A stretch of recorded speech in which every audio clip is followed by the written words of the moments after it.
إبراهيم وعلى آل إبراهيم في العالمين إنك حميد مجيد. قال الله تبارك وتعالى في كلامه المجيد: أعوذ بالله من الشيطان الرجيم. بسم الله الرحمن الرحيم. ليس عليك هداهم ولكن الله يهدي من يشاء وما تنفقوا من خير فلأنفسكم وما تنفقون إلا ابتغاء وجه الله وما تنفقوا من خير يوفى إليكم وأنتم لا تظلمون. للفقراء الذين أحصروا في سبيل الله لا يستطيعون ضربا في الأرض يحسبهم الجاهل أغنياء من التعفف تعرفهم بسيماهم لا يسألون الناس إلحافا وما تنفقوا من خير فإن الله به عليم. الذين ينفقون أموالهم بالليل والنهار سرا وعلانية فلهم أجرهم عند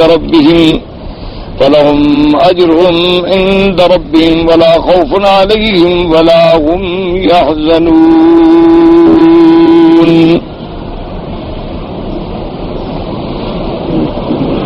اللہ تبارک و تعالی نے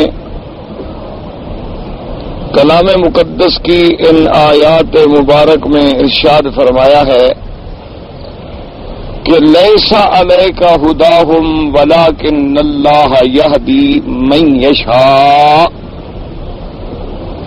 جیسا آپ الحمدللہ پچھلی کافی آیات میں انفاق فی سبیل اللہ کے بارے میں فضائل، اس کے احکام، اس کی تفصیلات، اس کے شرائط جو ہے پڑھ رہے ہیں، اور اللہ پاک نے اس صورت میں اس مسئلے کو بھی بڑا کھول کر واضح بیان فرمایا،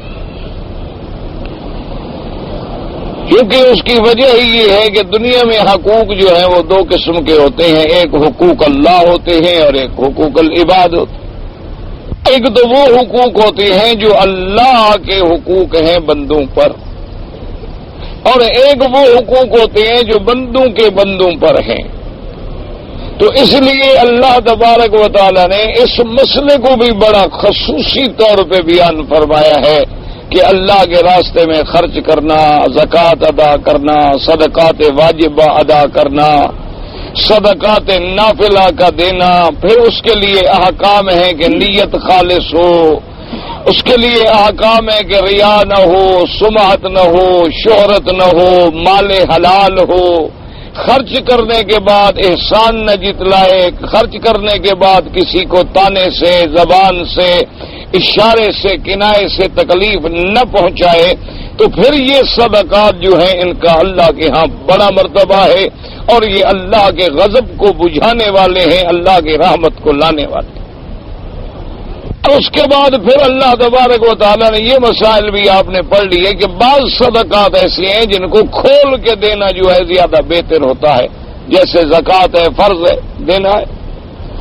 یا کوئی مسلمانوں پہ مشکل کا وقت آ گیا، امیر المومنین نے چندے کا حکم دیا، تو اب آپ کھل کے دیں تاکہ دوسرے لوگوں کو بھی جذبہ پیدا ہو، دوسرے لوگوں کو بھی احساس ہو کہ انہوں نے بھی اس معاملے میں اللہ کے راستے میں مدد کرنی. اور بعض صدقات جو ہیں یعنی جہاں یہ ضرورت نہ ہو وہاں افضل یہ ہے کہ چپکے سے خیرات کی جائے، کسی کو پتہ نہ چلے، تاکہ ریاض سے بھی دور ہو جائے، سمعت سے بھی دور ہو جائے. یعنی اتنا چھپا کے دے کہ اگر دائیں ہاتھ سے دیا ہے تو گویا بائیں ہاتھ کو بھی پتہ نہ چلے. تو اس کے لیے اللہ نے فرمایا کہ بہت بڑی بہتری ہے، بہت بڑی خیر ہے، بہت بڑی رحمت. ان سارے احکام کے بعد بیان کر کے اللہ فرماتے ہیں کہ میرے مدنی محمد مصطفیٰ صلی اللہ علیہ وسلم لیس علیک ہداہم ولکن اللہ یہدی من یشاء. آپ پر نہیں ہے کہ آپ ان کو ہدایت دیں اور توفیق ہدایت دیں اور ہدایت پہ پہنچا دیں، بلکہ ہدایت دینا جو ہے وہ اللہ کے ہاتھ میں ہے جس کو چاہے. آپ کے ذمے اتنی تھا کہ آپ نے کھول کر دلائل کے ساتھ ایک چیز بیان کر دی. اب بھی اگر کسی کو سمجھ نہیں آتا، اب بھی وہ اللہ کے راستے میں خرچ نہیں کرتا، بلکہ اللہ کے احکام کے خلاف خرچ کرتا ہے تو آپ غم نہ کریں، آپ کے ذمے ہدایت نہیں ہے، آپ کے ذمے تبلیغ ہے، آپ نے کر دی۔ ہدایت دینا، توفیق دینا جو ہے یہ اللہ کے ہاتھ میں ہے، اللہ جسے چاہے گے۔ آپ دیکھتے ہیں کہ بعض غریب لوگ ہوتے ہیں، انتہائی غریب لوگ، انتہائی مسکین لوگ، لیکن وہ اتنا بڑا کام کر جاتی ہیں کہ جو بڑے سے بڑے سرمایہ کار جو ہے وہ بھی نہیں کر پاتے۔ غریب لوگ ہوتے ہیں، مسکین لوگ ہوتے ہیں، ان کی توفیق بھی نہیں ہوتی بیچاروں کی، لیکن وہ اپنے حلال سے جتنا ہی اللہ ان کو توفیق دیتے ہیں وہ ایک ایسی نیکی کی بنیاد رکھ دیتے ہیں کہ اللہ تبارک و تعالیٰ ان کی اس نیکی کو اتنا ثمرآور کر دیتے ہیں کہ بندہ حیران ہو جاتا ہے۔ یہ اسباب بنتے ہیں اور اللہ کی طرف سے بنتے ہیں، بندہ سمجھ ہی نہیں سکتا۔ میرے اپنے دوست ہیں، وہ پاکستان سے ہیں، اس منطقہ شمالی سے۔ انہوں نے ایک دفعہ ملاقات میں ذکر کیا کہ ہمارے ہاں ایک جگہ ہے، بے انتہا اہم جگہ ہے، کافی آبادی ہے، پھر بڑی سڑک ہے، لوگوں کا بڑا گزرگاہ ہے، اور خصوصاً گرمیوں کے زمانے میں جب لوگ آتے ہیں مدائن کالام بحرین ادھر سیر کے لیے تو سب کو وہاں سے گزرنا ہوتا ہے، اور وہاں ایک چھوٹی سی مسجد ہے، مسجد نہیں ہے، ایک چھوٹی سی مسجد ہے، اور وہ بھی اتنی چھوٹی سی اور پرانی اور ٹوٹی پھوٹی کہ مسافروں کے لیے بڑا مسئلہ ہے، کیونکہ خاص طور پہ ان سرد علاقوں میں تو اگر پانی گرم نہ ملے، جگہ نہ ہو تو آدمی نماز کیسے پڑھے؟ وہاں تو امتحان ہے۔ خیر اتفاق کی بات ہوتی ہے تو میرا ہی ایک اور دوست ہے، ماشاءاللہ وہ بڑے اچھے خاصے امیر لوگ ہیں، بہت بڑے لوگوں میں ہیں، وہ بھی انہی دنوں میں رمضان المبارک کا مہینہ تھا، وہ بھی آئے ہوئے تھے، تو میں نے ان سے بھی کہا، میں نے کہا بھی ایسی بات ہے آپ لوگ وہاں سیر پہ جاتے ہیں، تفریح کرنے کے لیے جاتے ہیں اور گرمیاں گزارنے میں لاکھوں روپے اڑا دیتے ہیں، اللہ کا گھر ہے، اگر بن جائے تو لوگ نماز پڑھیں گے۔ انہوں نے کہا اچھا جی ٹھیک ہے، میں انشاءاللہ جاؤں گا، دیکھوں۔ انہوں نے خیر بڑی لمبی تفسیر ہے اس کی، جا کے موقع دیکھا، انہوں نے کہا بالکل ٹھیک ہے، جگہ بہت اچھی ہے، لیکن یہ جگہ تھوڑی ہے، چھوٹی سی مسجد ہے، اور جگہ اس کے ساتھ خرید لیں اور نقشہ بنائیں اور اس پر جتنا مسجد کا خرچ ہوگا میں کر دوں۔ زمین خرید لی گئی، نقشہ بن گیا۔ اب انہوں نے اطلاع دی کہ جی وہ زمین بھی اتنے کی مل گئی ہے اور یہ نقشہ ہے اور اس پہ اتنے پیسے لگیں گے، تو انہوں نے 1,00,000 روپے بھجوا دیے اور کہا کہ اس سے زیادہ اب میں خرچ نہیں کر سکتا۔ اس وقت میں نے کہا تھا لیکن اب میرے حالات نہیں ہیں، کام کھٹائی میں پڑ گیا۔ 1,00,000 روپے میں تو زمین کی قیمت نہیں ادا ہو سکتی تھی، چل جائے کہ مسجد کیسے بنے۔ انہوں نے پھر مجھ سے رابطہ کیا کہ جی وہ تو کام ایسے ہو گیا، وہ آپ کا دوست ہے، وعدہ بھی کیا تھا، بات بھی کی، لیکن اب انہوں نے تو یہ کر دیا ہے تو آپ ان کو توجہ دلائیں۔ میں نے کہا چھوڑیں، اب اس کو کہنے کی ضرورت نہیں ہے، اس کو اللہ نے جتنی توفیق دینی تھی دے دی، بس ختم ہو گئی بات، اب بار بار کہنے سے کیا ہو جائے گا؟ تم چھوڑو۔ ہم لوگوں کی غلطی ہے کہ ہم نے بڑے لوگوں کا سہارا لیا کہ بڑا آدمی ہے بس مسجد بن گئی، اللہ نے فرمایا دیکھو بن گئی، دیکھو کیسے بنتی ہے۔ میں نے کہا اب اس بات کو تم بھول جاؤ، بالکل کسی بڑے آدمی کو کہنے کی ضرورت نہیں، اور انشاءاللہ مسجد بن جائے گی، اللہ پاک رحمت کریں گے، بالکل فکر نہ کرو، یہ اللہ کا گھر ہے، ہمارے ذمہ ابتدا کرنی ہے، بنانا اس کا کام ہے، ہمارا تھوڑا ہے۔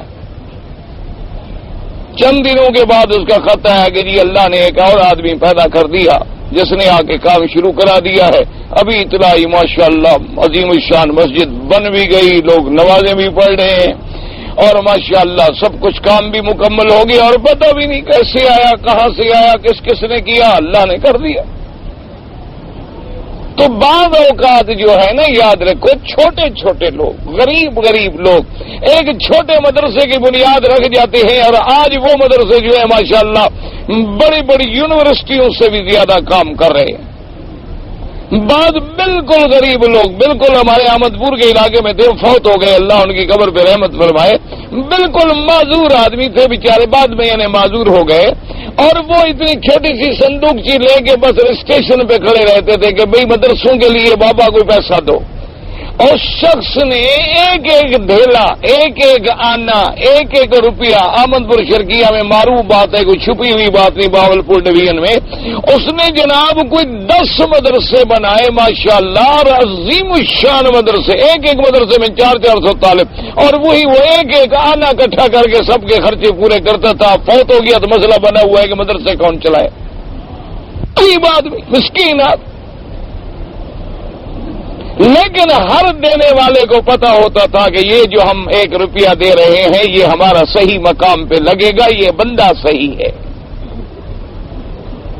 تو اس لیے اللہ نے فرمایا میرے مدنی آپ کے ذمہ ہے کہ آپ تبلیغ فرما دیں، بلغ ما انزل الیک من ربک، جو ہم آپ کو حکم دیں آپ پہنچا دیں۔ جیسے دوسری جگہ فرمایا وما علیک الا البلاغ، آپ کے ذمہ یہ ہے کہ آپ امت کو بات پہنچا دیں بس۔ اب کسی کو میں دینے کی توفیق دوں تو میری مرضی، اور نہ دوں تو میری مرضی، ہدایت دوں تو میری مرضی، ہدایت نہ دوں تو میری مرضی۔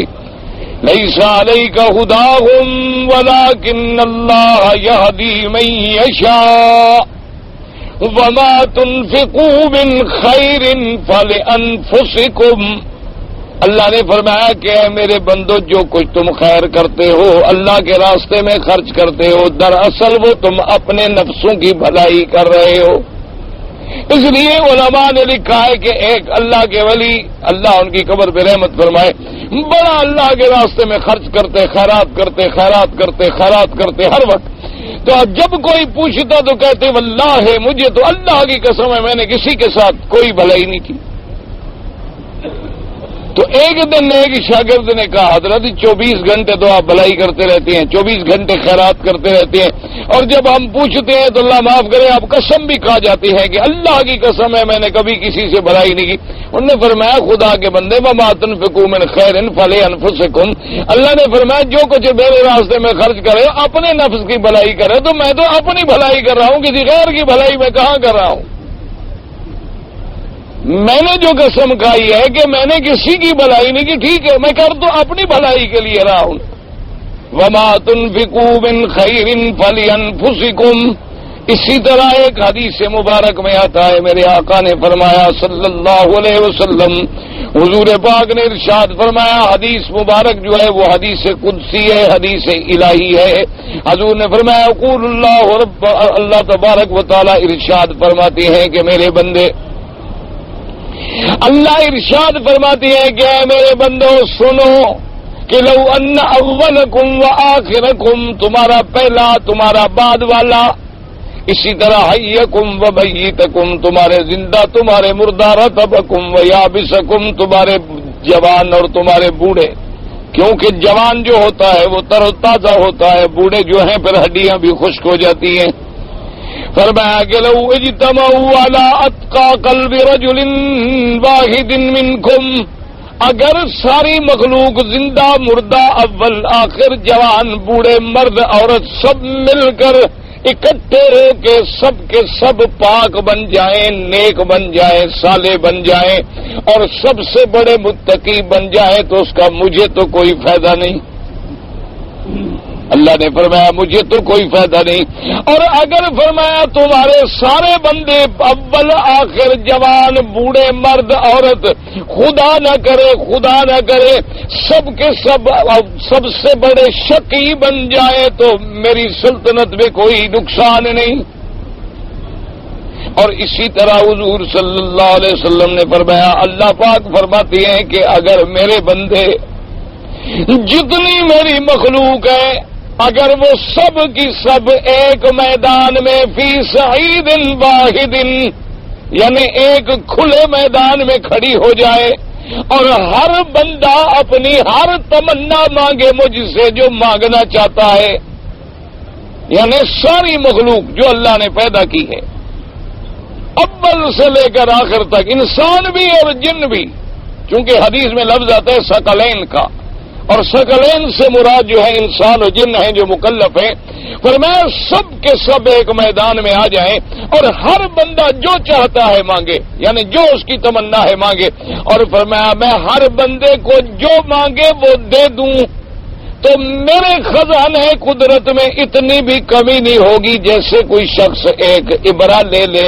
ایک سوئی لے لے، ان کا مسفل باہر اس سوئی کو دریا میں ڈالے اور پھر سوئی کو نکال لے، تو فرمایا کتنا سمندر کا پانی کم ہوگا؟ صحابہ نے فرمایا کچھ بھی نہیں۔ فرمایا اسی طرح اگر ساری مخلوق کو اس کا ہر مانگا ہوا بھی دے دوں تو میرے خزانے میں اتنی کمی بھی نہیں آ سکتی، اتنی کمی بھی میرے خزانے میں نہیں آ سکتی جتنی اس سوئی کی وجہ سے۔ بعض علماء نے فرمایا چلو سوئی کو تو کچھ نہ کچھ پانی لگا، کوئی نسبت بھی ہو سکتی ہے دریا کے پانی کے کم ہونے کی، اللہ کے خزانے تو اتنے بڑے ہیں کہ ان میں ختم ہونے کا کوئی سوال ہی پیدا نہیں ہوتا۔ خزائن السماوات والارض، آسمانوں اور زمینوں کے خزائن کے مالک ہیں وہ اللہ۔ تو اس لیے پروردگار عالم نے فرمایا کہ جو تم بھلائی کا کام کرتے ہو اس کا فائدہ تمہیں پہنچتا ہے، اور جو برائی کا کام کرتے ہو اس کا وبال بھی تم پہ گرتا ہے۔ اس لیے ورنہ اللہ تو غنی ہے، اللہ کو تو کسی چیز کی ضرورت نہیں۔ جیسے یہاں فرمایا وما تنفقوا من خیر فلانفسکم، اور جو کچھ تم نفقہ کرتے ہو، بھلائی کرتے ہو، تمہارے اپنے نفسوں کی بھلائی ہے، اللہ کو کیا ضرورت ہے تمہارے چیزوں کی، تمہارے مال کی۔ جیسے اللہ نے دوسرے مقام پہ فرمایا لن ینال اللہ لحومہا ولا دماؤہا، اللہ نے فرمایا جو تم قربانی کرتے ہو میرے نام پہ، مجھے نہ اس کا گوشت پہنچے، نہ اس کے کوئی جانور کا کھال بال، کسی چیز کی کوئی حاجت نہیں، نہ اللہ کو پہنچتی ہے، بلکہ اللہ یہ دیکھتے ہیں کہ میرے بندے نے نیکی اور تقوی اختیار کیا ہے کہ نہیں کیا۔ تو اس لیے فرمایا کہ میرے مدنی صلی اللہ علیہ وسلم جو خیرات کر رہے ہیں وہ دراصل اپنا بھلا کر رہے ہیں۔ اچھا خدا کی قدرت ہے، دین میں بھی اپنا بھلا، دنیا میں بھی اپنا بھلا، آخرت میں بھی اپنا بھلا۔ اچھا خدا کی قدرت ہے جو سخی آدمی ہو نا جی، یعنی سخاوت کرنے والا جو بندہ ہے، خدا کی قدرت ہے اللہ اس کو دنیا میں بھی بدلا دیتے ہیں، کبھی وہ بھوکھا نہیں رہتا۔ اللہ تبارک و تعالیٰ دنیا میں بھی اس کو اپنے خزانوں سے عطا فرما دیتی ہیں کہ اس کے خزانے میں آپ نے بہت کم ایسا سنا ہوگا، کوئی قلیل ہو جائے، علیحدہ بات ہے امتحان اور ابتلا کے طور پہ، کہ کوئی آدمی سخاوت کرنے والا، خیرات کرنے والا، دیوہ داری کرنے والا، غریبوں کو روٹی دینے والا جو ہے بھوکا ہو گیا ہو، یہ بہت تھوڑا، کبھی کوئی ایک آدھا ہو جائے تو ہو جائے، ورنہ اللہ پاک اس کے رزق میں اتنی برکتیں دے دیتی ہیں کہ بندہ سوچ ہی نہیں سکتا کہ کہاں سے مل رہا ہے۔ اس لیے فرمایا وما تنفقوا من خیر فلانفسکم وما تنفقون الا ابتغاء وجہ اللہ، اور نہیں تم خرچ کرتے ہو مگر اللہ کی رضا حاصل کرنے کے لیے۔ وما تنفقوا من خیر یوفى الیکم وانتم لا تظلمون، اور جو تم خیر کرو گے، خرچ کرو گے، وہ تمہیں پورے کا پورا لوٹا دیا جائے گا، اور ہرگز تم پہ ظلم نہیں ہوگا کہ کوئی گھاٹا ہو، نقصان ہو، نہ۔ جتنا خرچ کرو گے اللہ دیں گے، بلکہ 10 گنا دیں گے، 700 گنا دیں گے، اور چاہے تو اس سے بھی زیادہ عطا فرما دے، لیکن شرط یہ ہے کہ اللہ کے راستے میں تم کر کے دیکھو، اللہ کے راستے میں تم ذرا ایک قدم بڑھا کے تو دیکھو گے پھر اللہ کتنی رحمتیں فرماتے۔ اور اس کے بعد فرمایا للفقراء الذین احصروا فی سبیل اللہ لا يستطيعون ضربا في الارض يحسبهم الجاهل اغنياء من التعفف۔ اللہ پاک نے فرمایا کہ وہ فقراء مراد کون ہے؟ الذین احصروا فی سبیل اللہ، فقراء سے مراد مہاجرین، سب سے پہلے تو مہاجر ہیں، اس کے بعد پھر قیامت تک جو بھی آئے گا، کیونکہ جب قرآن نازل ہوا تو اس زمانے میں مخاطبین اور جن کے احوال ہیں وہ مہاجر و انصار ہیں، لیکن قیامت تک حکم عام ہے۔ فرمایا للفقراء الذین احصروا فی سبیل اللہ، کہ مہاجرین جو مکے سے آئے، گھر چھوڑ آئے، وطن چھوڑ آئے، اخرجوا من دیارہم، جن کو گھروں سے نکالا گیا، اچھا، اور پھر بڑی بات یہ ہوتی ہے کہ ایک عزت والا آدمی غریب ہو جائے تو اس کے لیے بڑی مصیبت ہوتی ہے، نہ تو وہ سوال کر سکتا ہے بیچارہ، ساری زندگی جس نے مانگا نہ ہو وہ کیسے مانگے؟ یعنی آپ دیکھیں نا جی، کوئی شریف آدمی، خاندانی آدمی، معزز آدمی، اس پہ کوئی وقت پڑ جائے تو بڑا مشکل۔ ایک تو ہوتے ہیں نا، اللہ معاف کرے، زبان بھکاری لوگ جن کا مانگنا عادت ہے، پیشہ ہے، ان کے لیے تو مانگنا کوئی مسئلہ ہی نہیں ہے نا، ہر وقت سوال کرنے کی عادت پڑ گئی ہے۔ اور وہ یاد رکھیں، ایسے لوگ جو ہوتے ہیں نا، اس قیامت تک زندگی جب تک ہے مانگتے ہی رہیں گے، ان کا پیٹ کبھی نہیں بھرتا۔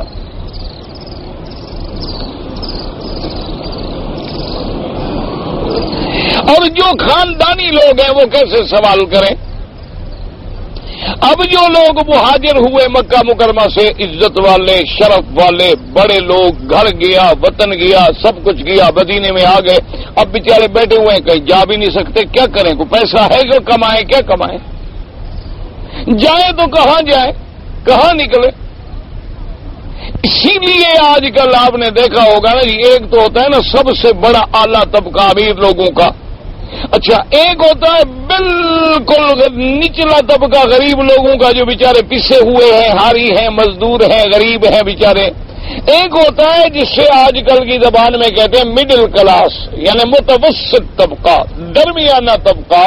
تو سب سے زیادہ مشکلات جو ہیں اس درمیانہ طبقے کے لیے۔ چلو غریب مزدوری تو کر لے گا، ریڑھی لگا لے گا، کوئی اسٹیشن پہ جا کے کلی بن جائے گا، کسی کا سامان اٹھا لے گا، کچھ کر لے گا۔ ایک متوسط طبقے کا آدمی یہ بھی نہیں کر سکتا، مزدوری بھی نہیں کر سکتا، بھیک بھی نہیں مانگ سکتا، وہ کہاں جائے غریب؟ اس کے لیے تو بڑی مشکل ہوتی ہے۔ اس لیے یہ طبقہ جو ہے نا بہت زیادہ پس جاتا ہے، ان کے لیے بڑے مشکلات ہوتے ہیں۔ اس لیے اللہ نے قرآن میں سب سے پہلے ان کا ذکر کیا کہ وہ لوگ فقراء بھی ہیں اور بند بھی ہیں، اللہ کے راستے میں اپنے آپ کو انہوں نے بند کر دیا ہے۔ اب ان کے پاس طاقت بھی نہیں، لا یستطیعون ضربا فی الارض کے سفر کریں، تجارت کریں، کہیں جائیں، کہیں باہر سے کچھ لے آئیں، کہاں جائیں؟ کچھ ہوگا تو تجارت کریں گے۔ اور پھر فرمایا دوسرا مسئلہ یہ ہے کہ جو ان کو نہیں جانتا وہ دیکھتا ہے ماشاءاللہ یہ تو بڑا غنی آدمی ہے، کیونکہ جو شریف لوگ ہوتے ہیں، عزت والے لوگ ہوتے ہیں، وہ بظاہر ایسے رہتے ہیں ماشاءاللہ، کپڑے دھو کے صاف کر کے بڑے وقار سے رہتی ہے کہ دیکھنے والے کو یہ معلوم ہوگا کہ یہ تو کوئی کروڑ پتی آدمی ہے، ماشاءاللہ یہ تو بڑا لاکھوں پتی آدمی ہے۔ اس کو یہ سمجھ بھی نہیں آ سکتی کہ یہ غریب ہے یا مسکین ہے، کیوں ہاتھ وہ نہیں پھیلاتا، رہتا استغنا کے ساتھ ہے۔ اب کسی کو کیا پتہ چلے کہ ہاتھ پھیلانے کی ان کو عادت ہی نہیں۔ میں نے آپ کو پہلے بھی بتایا تھا، میرے والد رحمت اللہ علیہ کے بھی استاد تھے، حضرت شیخ عبید اللہ سندھی رحمت اللہ علیہ، جنہیں تاریخ نے امام انقلاب کا لقب دیا۔ وہ اسی پہاڑ پہ جبل ابی قبیس پہ کافی عرصہ جو تھے مکہ میں زندگی گزاری، تو والد صاحب ان کے پاس پڑھنے کے لیے جاتے تھے، تو فرماتے تھے کہ حجت اللہ البالغہ اور سورت تحریم سے سورت والناس تک قرآن کی تفسیر جو ہے میں نے ان سے پڑھی۔ بہت بڑے عالم تھے، اور شاہ ولی اللہ محدث دہلوی رحمت اللہ علیہ کی طرز پہ اللہ کے قرآن پڑھانے والے تھے۔ والد صاحب فرماتے ہیں اس وقت والد صاحب عالم تھے، والد صاحب خود حرم میں پڑھاتے تھے، مدرس تھے۔ فرماتے ساری دنیا کی تفسیریں جو مل سکتی تھیں ہم تیار ہو کے مطالعہ کر کے جاتے کہ آج استاد سے یہ سوال پوچھیں گے اور آج یہ سوال پوچھیں گے، لیکن جب حضرت بیٹھتے اور تقریر فرماتے معلوم ہوتا کہ ابھی خدا نے ان کے دماغ میں کوئی بات ڈالی ہے، ہمارے سوال بھی سارے ختم ہو جاتے اور پتہ بھی نہیں چلتا تھا کہ کون سی کتاب سے حضرت بیان کر رہے ہیں، ساری تفسیریں تو ہم نے دیکھ ڈالی ہیں، ان میں تو یہ بات ہے نہیں۔ اتنا بڑا علم اللہ نے دیا تھا۔ والد صاحب فرماتے ہیں ایک دفعہ ہم گئے اور آخری عمر میں وہ گالیاں بہت دیتے تھے، طبیعت میں خشکی ہو گئی تھی اور غصہ جلال بہت زیادہ ہو گیا تھا، تو بہت گالیاں دیتے، اللہ معاف فرمائے، اور گالیاں بھی ایسی دیتے تھے خدا خیر کرے شاگردوں کو ماں بہن کی۔ آج تو اللہ معاف کرے جی، شاگرد کو اگر آدمی ٹیڑھا ہاتھ دے نا دوسرے دن کہتا ہے میں سبق نہیں پڑھتا، استاد نے عزت ہی نہیں کی۔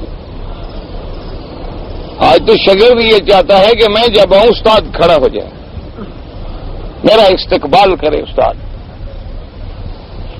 اور والد صاحب فرماتے ہیں ہم پڑھنے جاتے تھے تو غصہ بھی یوں ہوتا تھا جلال کے کبھی کبھی فرماتے ہیں غصہ جو آ جاتا تو ایک ایک گھنٹہ ویسے ایک ایک گھنٹہ بیٹھے گالیاں دے رہے اور کہہ رہے ہیں تو انگریز کے خلاف تم نے کیا کیا، تم مولوی ہو بس لوگوں کا مال کھا رہے ہو، چندے کھا رہے ہو، کفر کے خلاف تم نے کیا کام کیا، یہی بس مسئلے لوگوں کو بتا رہے ہو، یہی دین ہے۔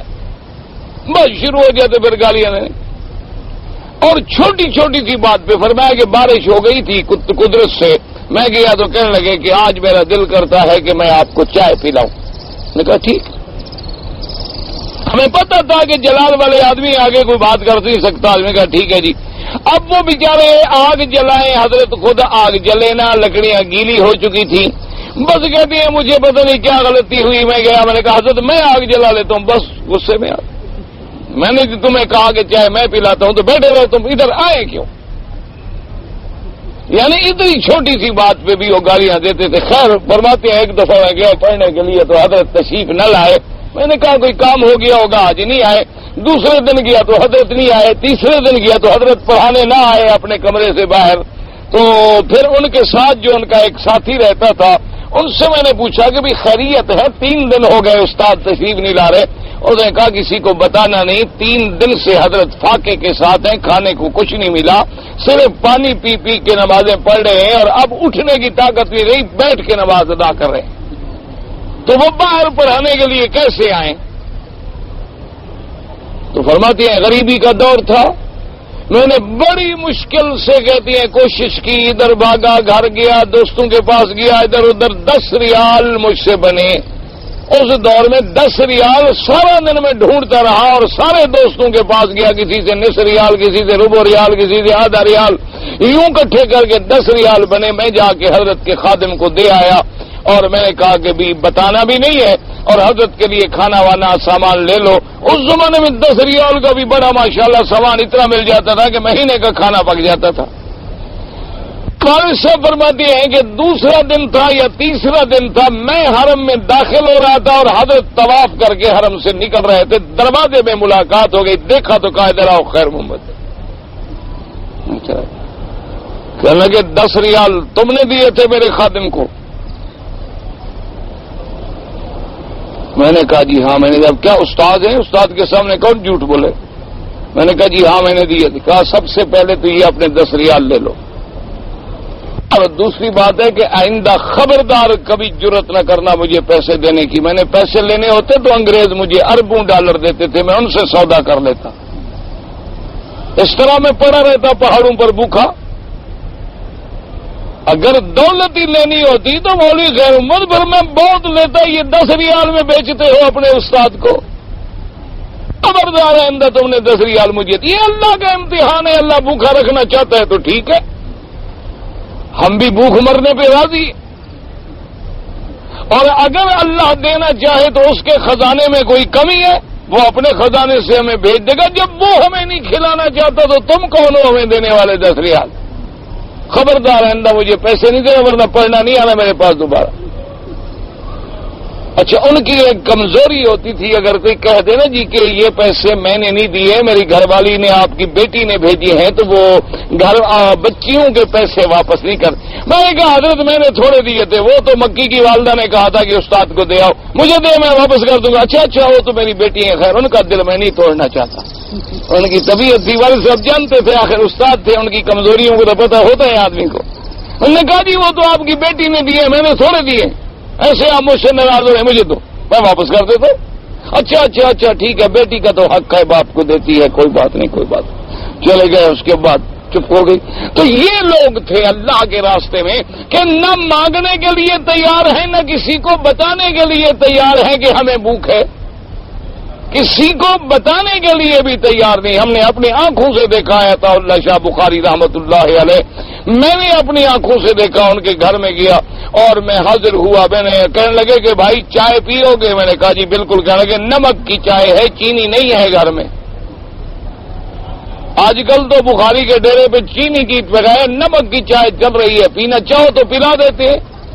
میں نے کہا اچھا حضرت مجھے اجازت دے، میں شہر میں جا کے ابھی چینی لے آتا ہوں۔ کہنے لگے اتنا اگر غیرت اور حیا تھی تو آتے ہوئے لے آتے۔ اگر اتنا تمہیں میرا فکر تھا تو جب تم آ رہے تھے لے آتے، اب تم لینے کے لیے جاتے ہو، کیا وجہ ہے؟ بالکل نہیں، بیٹھو، پینی ہے تو نمک والی پی لو، نہیں پینی مت پیو، اللہ نے نہیں بھیجی تو نہ صحیح۔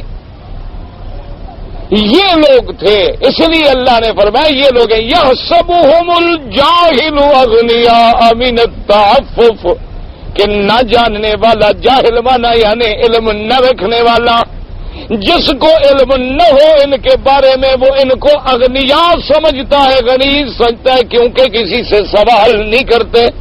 لا يسألون الناس الحافا، وہ ایسے لوگ نہیں ہوتے، نہیں سوال کرتے لوگوں سے چھوٹے چھوٹے چیزوں کا۔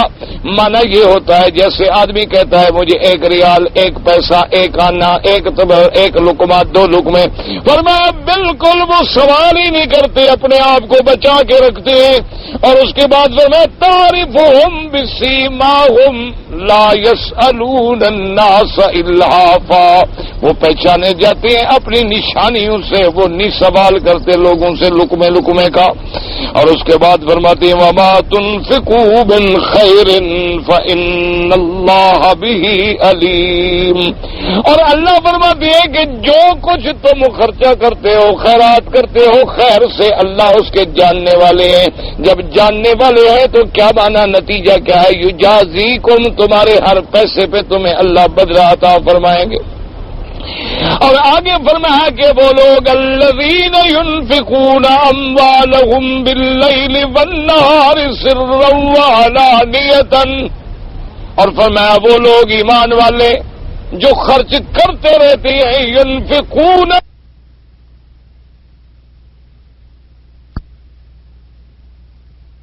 دے دیے، ولا خوف علیہم، ان کو قبر کا، حشر کی سختی کا بھی کوئی ڈر نہیں ہے، کیونکہ ایسے لوگ جب فوت ہوتے ہیں اللہ کے فرشتے آ کے ان کو خوشخبری دے دیتی ہیں، تتنزل علیہم الملائکہ اللہ تخافوا ولا تحزنوا وابشروا بالجنۃ التي كنتم توعدون، اور غم ہوتا ہے پیچھے والوں کا، اللہ نے فرمایا ان کا بھی غم نہیں جو پیچھے چھوڑ کے اپنے اہل اولاد جا رہے ہیں، چونکہ اللہ ان کی بھی حفاظت کرے گا، ان پر بھی اللہ پاک اپنی رحمتیں فرمائے گا۔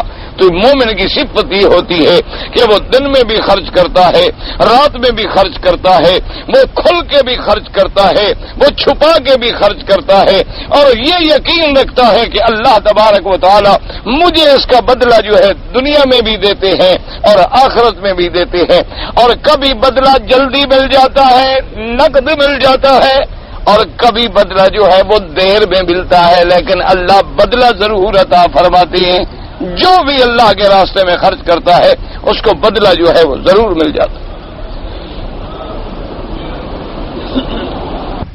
قال المؤلف رحمه الله تعالى ابو عبد الرحمن النسائي انبارا محمد بن السلام بن عبد الرحيم انبان الفريابي قال حدثنا سفيان الأعمش جعفر بن ياس صاد بن جبير بن باز قال كانوا يكرهون ان يدخلوا لانصابهم من المشركين فسألوا فرخصهم فرد ليس عليك هداهم فلكن الله يهدي من يشاء وما تنفقوا من خير فلينفسكم واتقوا الابتغاء وجه الله واتقوا بخير وفريق وانتم لا تظلمون۔ حضرت ابن عباس رضی كانوا يكرهون ان يرزقوا لانصابهم من المشركين، کہ وہ ذرا اس بات کو مکروہ سمجھتے تھے کہ بھئی ہم ان سے لیں جو مشرکین میں ہمارے رشتہ دار ہیں، اچھا یا کسی کے پاس ہو لیکن اس کا مشرک رشتہ دار بھی غریب ہے اس کو عطیہ کرے۔ حالانکہ یاد رکھیں کہ خیرات کرنی جو ہے نا یہ مسلمان کے لیے تو اولا ہے، لیکن فقیر اگر کافر ہے اس کو بھی آپ دے سکتے ہیں، اگر کوئی کافر ہے، بیمار ہے، مریض ہے، دکھ میں ہے، مصیبت میں ہے، اس کی بھی مدد کر سکتے ہیں۔ یہ علیحدہ بات ہے کہ مسلمان کی مدد کرنے میں زیادہ ثواب ہے، زیادہ اجر ہے۔ انہوں نے جب اقرار کی تو آپ نے فرمایا کہ نہیں، لیس علیک ہداہم، آپ کے ہاتھ میں ہدایت نہیں ہے، اللہ تبارک و تعالیٰ کے ہاتھ میں ہدایت ہے، جس کو چاہیں وہ ہدایت عطا فرمائیں۔ وقد روى ابو حذیفہ بن مبارک وحمد الزبیری وابو داود الحضرمی عن سفیان الثوری وقال نبی آدم بن احمد القاسمتی قال حدثني عبد الرحمن الدستقی قال حدثني ابي النبي قال حدثنا اشهد بن اسحاق عن جعفر بن المغيرة عن سعد بن جبير بن باس عن النبي صلى الله عليه وسلم لا يتصدق الا على اهل الاسلام حتى نظرت من سالك من كل دين. حضرت ابن عباس رضی اللہ تعالیٰ عنہ فرماتی ہیں کہ حضور پاک نے حکم دیا پہلے کہ لا يتصدق الا على اهل الاسلام. اللہ تبارک و تعالیٰ کے نبی نے فرمایا کہ تم خیرات نہ دیا کرو مگر مسلمانوں کو، لیکن بعد میں اللہ نے حکم فرما دیا کہ میرا مدین لیس علیک ھداھم ولکن اللہ یہدی من یشاء. آپ بالکل ایسا نہ کریں، ہدایت ہمارے ہاتھ کے اندر ہے. جو بھی سوال کرے چاہے کافر ہے، مشرک ہے، یہودی ہے، نصرانی ہے، اگر وہ سائل ہے، محتاج ہے تو اس کو دینا چاہیے، اس میں کوئی فرق نہ کرے. اس کے بعد فرماتے ہیں لیس علیک ھداھم الصدق عبادہ علی کل من سالک من کل دین. جس دین کا بھی کوئی سوال کرے اس کو دیا جائے.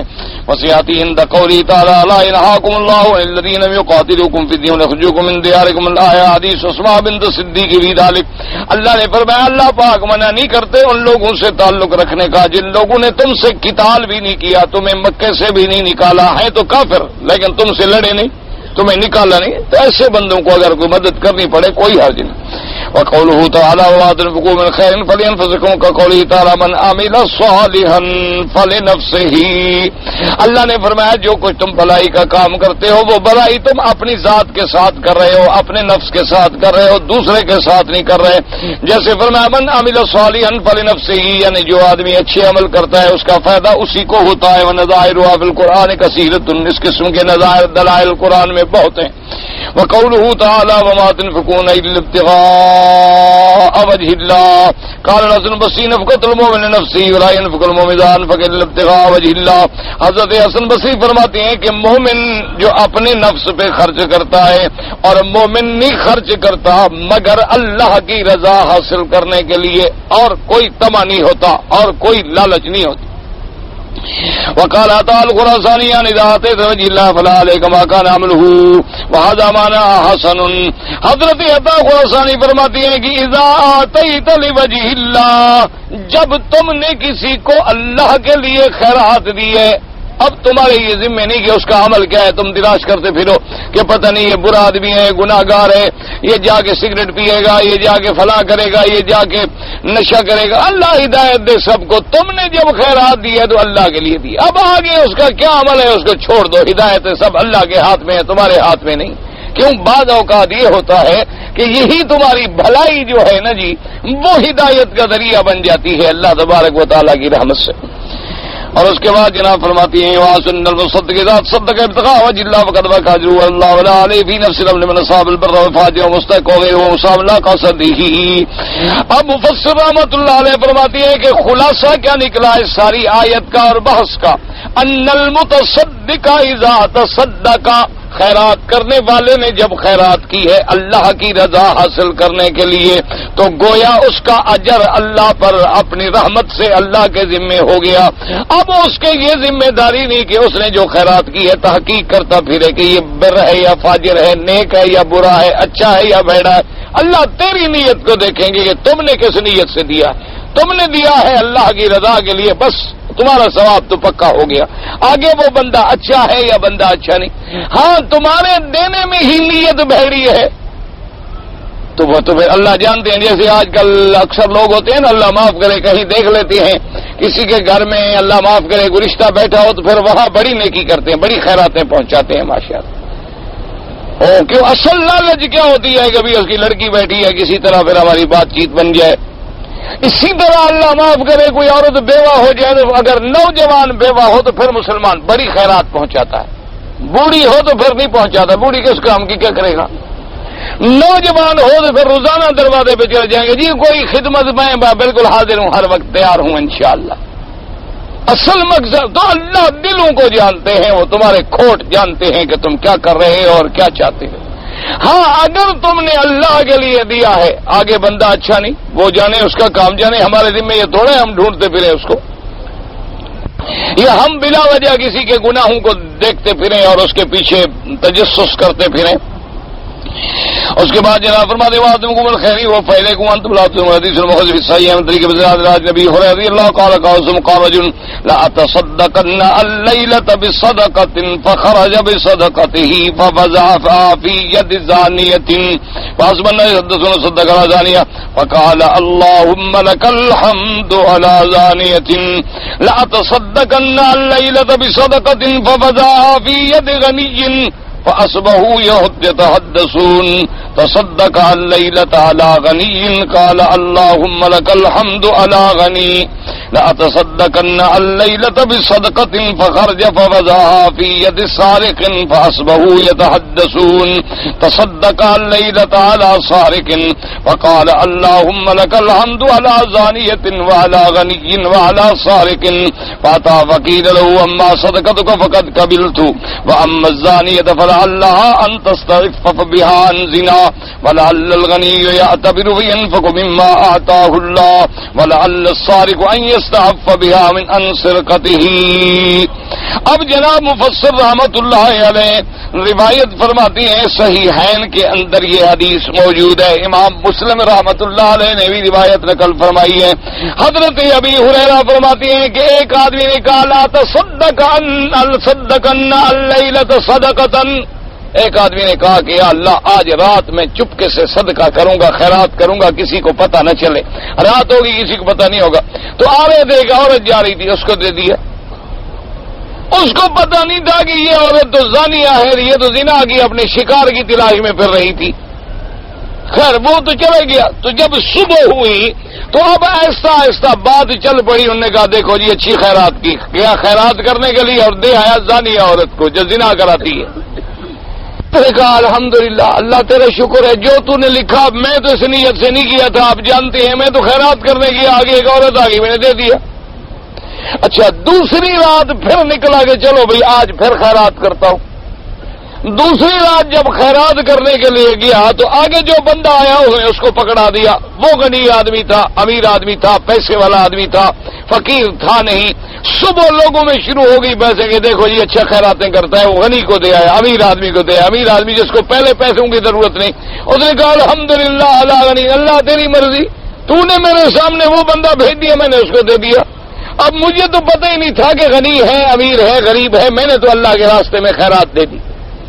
اچھا اس نے کہا تیسری رات چلو بھائی آج پھر ہم خیرات کریں گے. تیسری رات جب خیرات کرنے نکلا تو آگے جو آدمی ملا اس کو دے دیا. وہ چور تھا, چوری پہ جا رہا تھا, اس نے چور کو دے دیا. اب اس کو صبح جناب پھر لوگوں نے اصبحوا یتحدثون, لوگ آپس میں باتیں کرنے لگے, دیکھو جی فلاں آدمی بڑا اچھا خیرات کرتا ہے, چور کو دے آیا رات. تو اس کو جب پتہ لگا اس نے کہا الحمدللہ اللہ سارقین, اللہ تیرے شکر ہے, میرے نصیب میں ہوئی چور آگے تھا تو میں کیا کرتا, میں تو تیرے لیے خیرات کرنے کے لیے نکلا تھا نا, آگے بندہ چور ٹکر گیا تو میں کیا کروں. اس کے بعد اللہ تبارک و تعالی نے فرمایا کہ میرے بندے میں نے تیرے سارے خیراتیں قبول کر لی ہیں, تو نے جو صدقہ کیا میں نے قبول کر لیا. تو نے زانیہ کو پیسے دیے ہیں خیرات کے سمجھ کے, میں ہو سکتا ہے اس پیسے کی وجہ سے اس کو زنا سے بچا لوں. اس کے دماغ میں آ جائے کہ خدا مجھے بغیر زنا کے بھی تو پیسے دے سکتا ہے نا, تو کیوں میں خام خواہ گناہ کروں, زنا کروں, اس مصیبت میں مبتلا رہوں.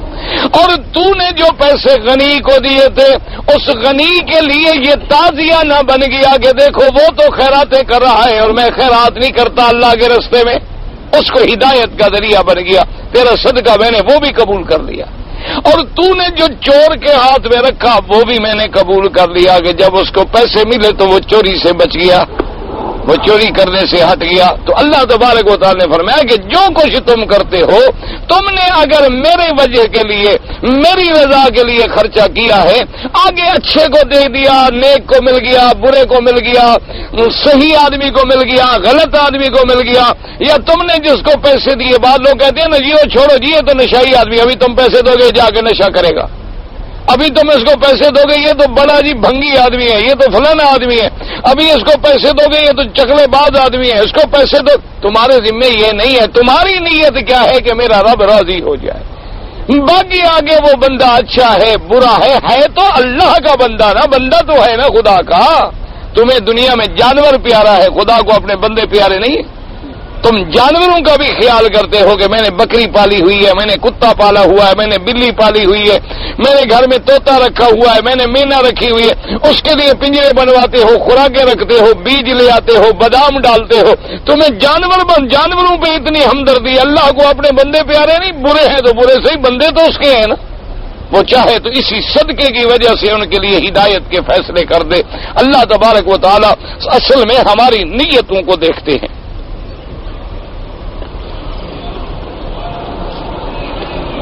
اپنی عورت کو اپنا سگا بھتیجا یعنی بھائی کے بیٹے، یہ سب سے پردہ کرنا چاہیے۔ بی بی اسماء کا ام المومنین بی بی عائشہ سے کیا رشتہ تھا؟ چونکہ اخبار میں سوال ہے تو جواب میں دوں، پیسے آپ لیں گے؟ اچھی بات ہے، تم نے اچھا ڈھونڈ رکھا ہے مولوی کے سوال اخبار میں پڑھ کے انعامی بانڈ پر کر کے انعام تو تم لیتے رہو اور سوال مجھ سے پوچھتے رہو۔ اتنا ہمیں بھی پتا ہے کہ ہم بھی اخبار پڑھتے رہتے ہیں، صرف اپنی کتابیں تو نہیں پڑھتے۔ ویسے بہن تھی بی بی عائشہ کی۔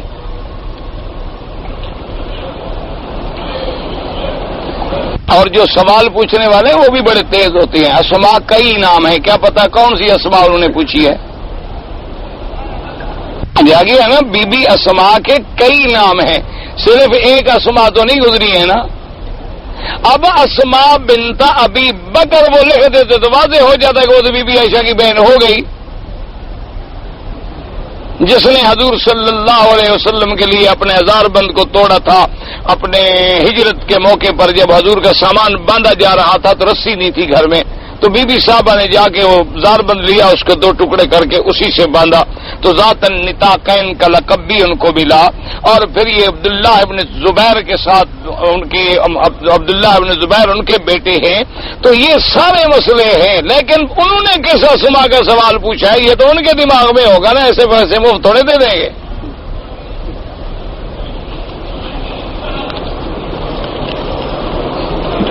عصر مغرب کے درمیان یا فجر کے بعد احناف کے نزدیک نفل نہ پڑھیں، باقی ائمہ کے نزدیک حرم میں جائز ہیں۔ حج بدل جو ہے وہ زندہ کے لیے بھی ہو سکتا ہے، اگر معذور ہے خود نہیں کر سکتا ہو سکتا ہے، مرنے والے کے لیے بھی ہو سکتا ہے۔ اسی طرح جب حج ہو سکتا ہے عمرہ بھی ہو سکتا ہے۔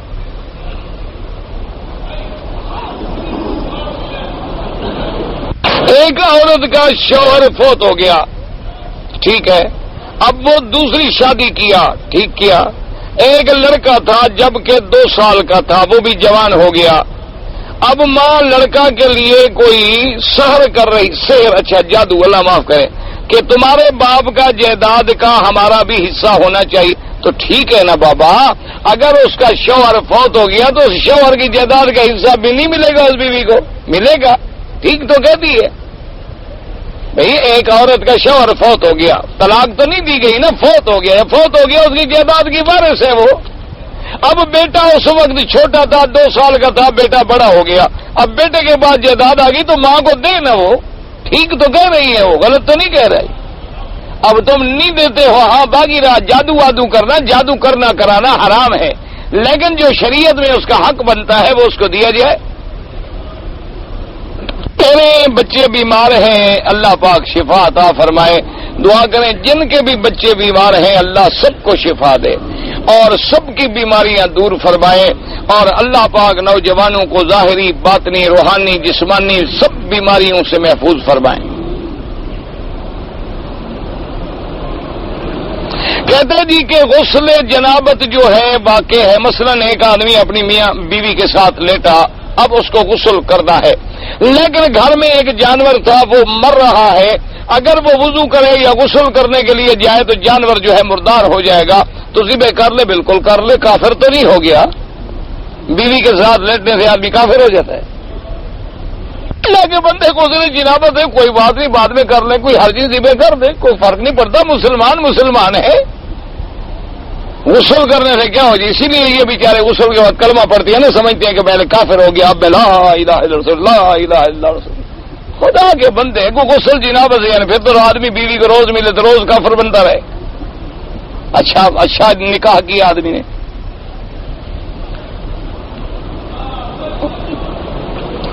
احرام کی حالت میں ہاتھ پر بغیر ارادے کے سہون پتری لگی اور خون نکل آیا، چادر دم والی جو تھی وہ بھی بدلنی پڑی، کوئی بات نہیں، کچھ نہیں، خون بھی آپ کا نکلا، جرمانہ بھی آپ پر۔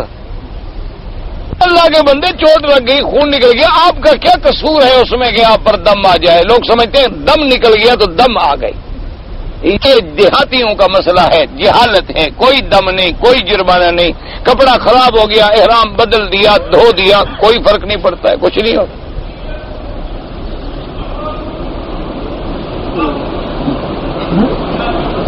بعض علماء کہتی ہے کہ یمین سے مراد جو ہے اپنی ذات ہے، اور شمال سے مراد جو ہے اس سے بیوی پہ خرچ کرنا مراد۔ یہ کسی نے بھی نہیں کہا، جس علماء نے کہا ہے لے آؤ، دکھاؤ مجھے، کہاں لکھا ہے؟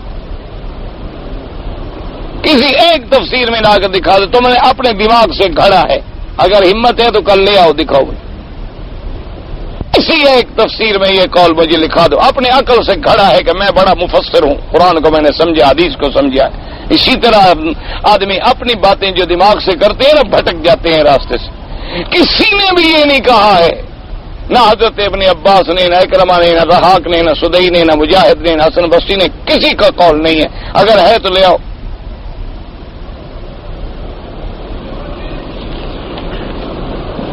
جب اپنی ذات پہ خرچ کر رہا ہے تو اس کا پتہ نہ لگنے کا کیا مطلب ہوا؟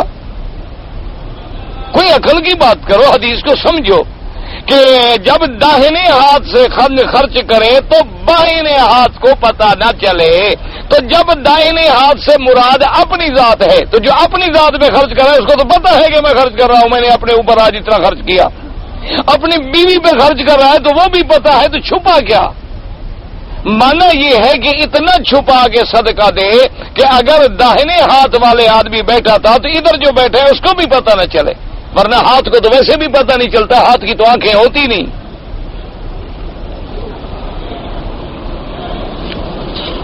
آج کل بڑے بڑے مسئلے پیدا ہو گئے نا جی، اللہ پاک رحمت کرے، کئی پروفیسر پیدا ہو گئے، کئی مفسر قرآن پیدا ہو گئے، ایسے ایسے قرآن کو بگاڑ کے پیش کر رہے ہیں، نعوذ باللہ نعوذ باللہ۔ اللہ ان کی بھی ہدایت کے فیصلے کرے، اللہ ہماری بھی ہدایت کے فیصلے کرے۔ ڈر لگتا ہے، ایسے ایسے ایسے ایسے قصے بیان کر رہے ہیں، ایسے ایسے۔ اگلے دن مجھے سنایا ایک بڑے آج کل پروفیسر صاحب بڑے لمبے چوڑے اشتہار نکالتے ہیں، بڑے قرآن فہمی کے دعوے کرتے ہیں کہ انا آتینا کل کوثر کا ترجمہ یہ کیا کہ کوثر سے مراد یہ ہے کہ اللہ نے فرمایا مدنی محمد مصطفیٰ میں خود خدا جو ہے نا، میں نے اپنی ذات بھی تجھ کو دے دی ہے، تمہارا بن گیا۔ کوثر کا معنی خدا ہے۔ آگے لوگ بیٹھے ہوتے ہیں جاہل، کہتے ہیں سبحان اللہ، دیکھو جی یہ ہے عاشق رسول، دیکھا خدا کو چپراسی بنا دیا، نبی کا عاشق ہے نا کہ نہیں؟ یہ نہیں پتا کہ کافر ہو گیا۔ جب دینے والا اپنی ذات کسی کو دے دے تو اس کے بعد اس کے پلے میں کیا رہا؟ اس ترجمے سے تو آدمی ایمان سے نکل جاتا ہے، کافر ہو جاتا ہے۔ اللہ کے بندے، سارے مفسرین نے لکھا ہے اور تفسیر موجود ہے، انا آتینا کل کوثر پہ حضرت ابن عباس کی تفسیر موجود ہے، خلفائے راشدین کی تفسیر موجود ہے۔ اس سے ہٹ کر یہ معنی کرنا کہ اللہ نے فرمایا ہم نے آپ کو دے دیا اور سب دے دیا، اور کوثر کیا میں خود خدا بھی میں نے بھی اپنے آپ کو تیرے حوالے کر دیا، اب خدا خود نبی کے حوالے۔ انا للہ و انا الیہ راجعون۔ آگے ہماری برادری ہوتی ہے، وہ کہتے ہیں سبحان اللہ، صحیح عاشق رسول۔ یہ نہیں پتا ہوتا کہ یہ لوگ کذاب ہیں، اللہ کے قرآن پر ایسے جھوٹ باندھتے ہیں کہ قیامت میں پتہ لگے گا من کذب علی متعمدا فلیتبوأ مقعدہ من النار۔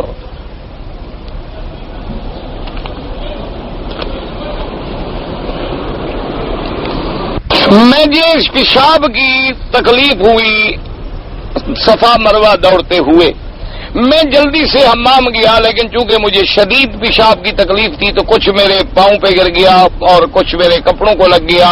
میں نے پھر کپڑے دھوئے، پاؤں دھویا، سب کو دھویا، وضو وغیرہ کر کے ٹھیک ہو گیا، کوئی بات نہیں، کچھ بھی نہیں ہوا، کوئی جرمانہ نہیں۔ ایک دوست کو دیکھا گیا کہ وہ تنیم بھی نہیں جاتا، جرانہ بھی نہیں جاتا، اپنے گھر سے احرام باندھتا ہے، تو اپنے گھر سے احرام باندھتا ہے، تو دوست کو دیکھا گیا، تو دوست جانے اس کا کام جانے، تمہیں کیا تکلیف ہے؟ باقی یاد رکھو حج کا احرام گھر سے باندھا جاتا ہے، عمرے کے لیے حد احرام سے باہر جانا ضروری ہے، احناف کا یہ مسئلہ ہے۔ باقی اگر کسی اور مفتی صاحب کا یا بعض اہل حدیث علماء کے نزدیک اپنے گھر سے بھی احرام باندھ کے عمرہ ہو سکتا ہے، وہ جانے، ان کا کام جانے، کسی پہ اعتراض نہ کرو۔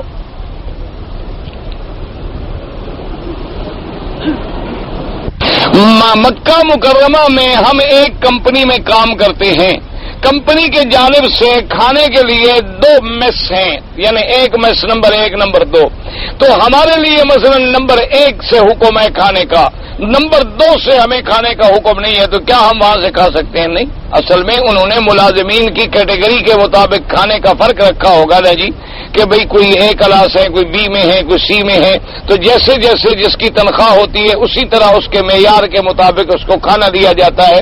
تو جو تمہارے لیے کمپنی نے اجازت دی ہے، دوسرا کھاؤ گے تو چوری کرو گے، سیدھی سی بات ہے۔ واللہ ہوتا ایک آدمی اگر اللہ کی مخلوق پہ ظلم کرتا رہے، مکے میں مر جائے، جنازہ مکے میں ہو جائے، بخشا جائے گا؟ بالکل نہیں۔ حقوق العباد تو بالکل نہیں بخشے جائیں گے جب تک کہ وہ بندے نہ بخشیں، چاہے مکے میں مر جائے، چاہے مدینے میں مر جائے، چاہے جنازہ کوئی پڑھے۔ نہ ایمان سے کہو جس کا جنازہ خود محمد مصطفیٰ پڑھیں اس سے بڑا بھی کوئی نصیب والا ہے؟ نہ ایمان سے کہیں جن کے جنازے خود میرے مدنی پاک نے پڑھے اور جن پہ خاتم الانبیاء نے کھڑے ہو کے فرمایا ہو کہ اللہم اغفر لحینا و میتنا و شاہدنا، اس سے بڑا خوش نصیب بندہ ہو سکتا ہے کوئی؟ لیکن حضور جب جنازہ آتا تو پوچھتے حل علیہ دین، اس بندے پہ قرضہ ہے؟ تو صحابہ کہتے کہ ہاں جی قرضہ ہے۔ فرماتی حل ترک مالا، کیا اس نے مال چھوڑا ہے کہ قرضہ ادا ہو جائے؟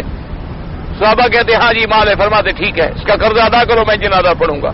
اور اس کے بعد وہ کہتے کہ جی علیہ دین، قرضہ بھی ہے مال نہیں ہے۔ فرمایا تم جنازہ پڑھو، میں محمد جنازہ نہیں پڑھتا، اس کے ذمہ حقوق العباد ہے، بندوں کا حق ہے، اس نے کیوں ادا نہیں کیا؟ پھر جب اللہ نے میرے مدنی پاک کو دولت دے دی، مال زیادہ آ گیا، پھر آپ پوچھتے حل علیہ دین، اس پہ قرضہ ہے؟ صحابی کہتے ہے ترک مالا، کوئی مال چھوڑا؟ کہتے نہیں۔ فرماتے من ترک مالا فلورثته ومن ترک کلا فعلی انا مولا لمن لا مولا له، او کما قال النبی صلی اللہ علیہ وسلم۔ فرمایا جس آدمی نے مال چھوڑا ہے، مال تو اس کے وارثوں میں دے دو، اگر مال نہیں چھوڑا، قرضہ چھوڑا تو قرضہ میں محمد بھروں گا۔ تو پھر حضور اس کا قرضہ ادا فرما دیتے بیت المال سے صلی اللہ علیہ وسلم۔ تو یعنی حضور بھی جنازہ پڑھے تو بخشش نہیں ہوتی، تو ہمارے پڑھنے سے کہاں بخشش ہو جائے گی؟ حقوق العباد ادا کرو، بندوں پر جو ظلم ہے وہ اللہ معاف نہیں کرتا جب تک اس کا بندہ معاف نہ کرے، اس بندے سے معافی لو زندگی میں۔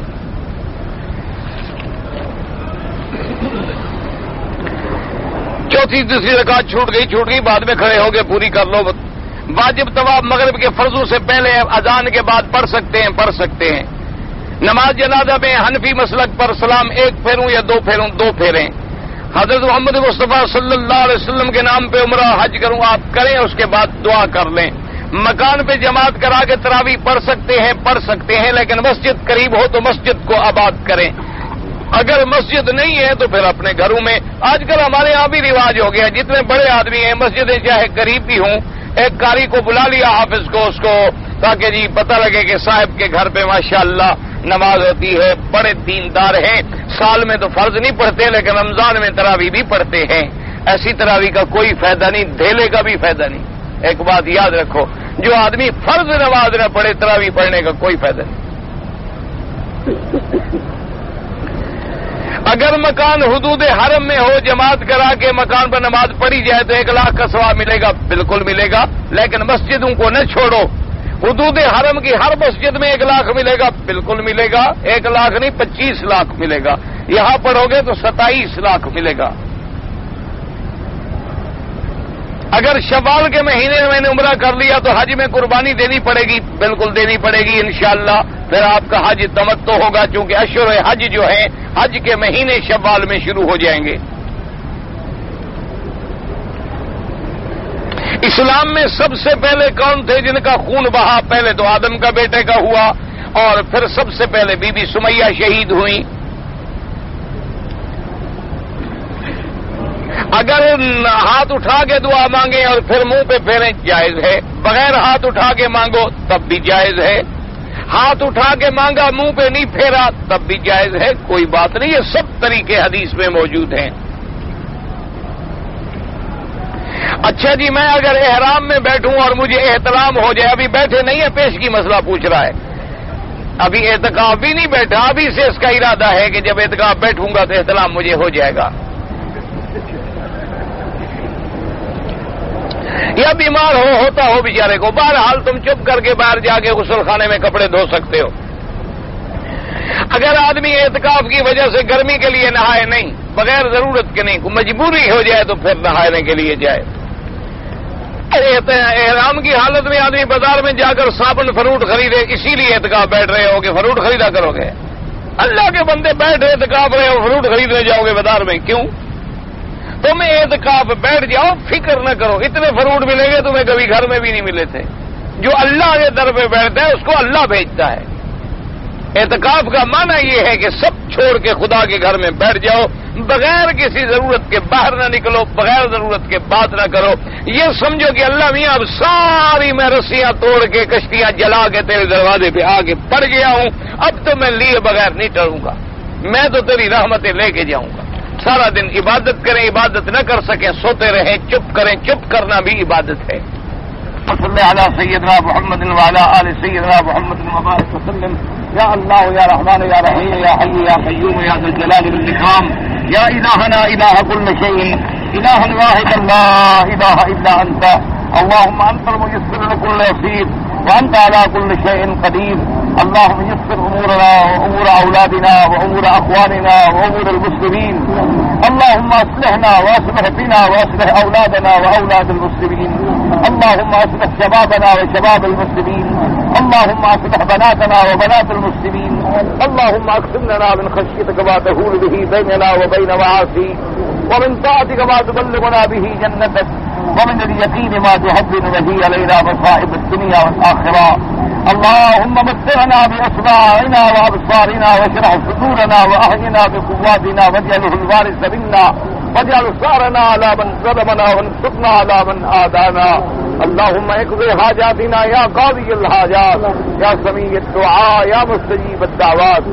يا مفتح الابواب يا مسبب الاسباب يا دليل المتحيرين يا مفرح المحزونين يا غياث المستغيثين اغثنا اغثنا اغثنا عليك توكلنا واليك انبنا اللہ یا اللہ بیماروں کو شفا عطا فرما، یا اللہ بیماروں کو شفا عطا فرما، یا اللہ بے حیاؤں کو حیا عطا فرما، بے دینوں کو دین عطا فرما، بے اولادوں کو اولاد عطا فرما، جن کی اولادیں ان کو صالح بنا، بے روزگاروں کو روزگار عطا فرما، قرض داروں کے قرض عطا فرما، مجاہدین کشمیر مجاہدین بوسنا و حرفت فلسطین کی شان کی قدم قدم پہ نصرت فرما، یا اللہ افغانستان میں امن قائم فرما، یا اللہ کراچی کے مسلمانوں پہ رحم فرما، یا اللہ پاکستان پہ رحم فرما، یا اللہ اپنا عذاب رفع فرما، یا اللہ رحمتوں کا فیصلہ فرما، یا اللہ قرآن و سنت کے قانون کا فیصلہ فرما، یا ارحم الراحمین۔